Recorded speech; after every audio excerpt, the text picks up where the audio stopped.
हमें बहुत खुशी होती है कि हमारे इस फाउंडेशन में, डॉक्टर प्रभात दास फाउंडेशन में, महिलाएं काफ़ी बड़ी संख्या में जुड़ी हैं। क्योंकि जब तक महिलाएं स्वावलंबी नहीं होंगी, अपने पांव पर खड़ी नहीं होंगी, खासकर आर्थिक ढंग से, तब तक उनका पूरा विकास, उनके व्यक्तित्व का पूरा विकास नहीं संभव है। इसलिए महिलाओं के स्वावलंबन के लिए डॉक्टर प्रभात दास फाउंडेशन बहुत कुछ कर रहा है। और हम लोग क्या कर रहे हैं, जैसे कि हम लोगों का सिलाई कटाई केंद्र रहता है, 3 महीना का केंद्र होता है जो जगह जगह चलाया जाता है। एक कैंप में 40-50 लड़कियां, महिलाएं भाग लेती हैं, उनको ट्रेनिंग दी जाती है। उस ट्रेनिंग के बाद वो पूरी तरह से स्वावलंबी हो या नहीं, लेकिन आंशिक ढंग से वो जरूर स्वावलंबी होती है। कम से कम अपना काम वो कर सकती हैं अपना। और कई लोग तो गांव में कुछ काम भी कर रही हैं। उसमें कई महिलाएं तो सीखने के बाद फाउंडेशन में ही सिलाई कटाई सेंटर में शिक्षिका नियुक्त हो गई हैं। तो ये एक महत्वपूर्ण दिशा है जो स्वावलंबन के क्षेत्र में हम लोग दे रहे हैं। इसके अलावे जैसे कि खेलकूद के ही क्षेत्र में यहाँ डॉक्टर प्रभात दास फाउंडेशन के सपोर्ट से महिला कबड्डी टीम है। और इसी तरह हम लोग बहुत सारे खेल में, चाहे वो कबड्डी हो और कोई भी खेल हो, उसमें महिलाओं का समर्थन करते हैं, क्योंकि इसमें भी महिलाएं पीछे छूट रही हैं।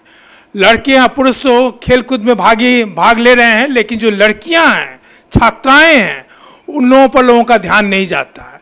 उन लोगों को भी अपने खेल कूद हो या किसी तरह के ये सब जो है उसमें भाग लेना चाहिए। और उसमें डॉक्टर प्रभात दास फाउंडेशन की हमेशा सहयोग रहता है।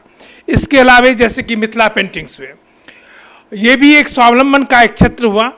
तो मिथिला पेंटिंग हो या और भी किसी तरह की विधा हो, हम लोग कोशिश करते हैं कि लड़कियों को, महिलाओं को इसको सिखाया जा सके, वो इसको फैला सकें। इसके अलावा हमारे जो फाउंडेशन में बहुत सारी महिलाएं, सैकड़ों और हजारों की संख्या में महिलाएं वॉलंटियर्स बन के जुड़ी हुई हैं।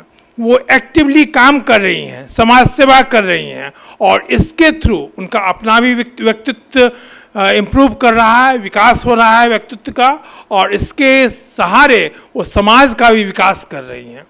तो महिलाओं को जो चाहिए वो पहुंचाने के लिए डॉक्टर प्रभात दास फाउंडेशन हमेशा प्रयत्नशील है। और हम यहाँ सभी महिलाओं से, सभी लड़कियों से, सभी बहनों से आग्रह करना चाहेंगे कि आप लोग जरूर जुड़िए इस फाउंडेशन में वॉलंटियर्स के रूप में, इस फाउंडेशन में छात्र छात्रा के रूप में। इस फाउंडेशन का कोई कैंप चल रहा है तो स्टूडेंट्स के रूप में आप शिक्षा ले सकती हैं, सिलाई कताई से लेकर के कंप्यूटर ट्रेनिंग तक का, तकनीकी शिक्षा हो, वोकेशनल ट्रेनिंग हो, आप जरूर जुड़िए और अपने भी व्यक्तित्व का विकास कीजिए, फाउंडेशन को भी सहयोग दीजिए और समाज का भी विकास कीजिए।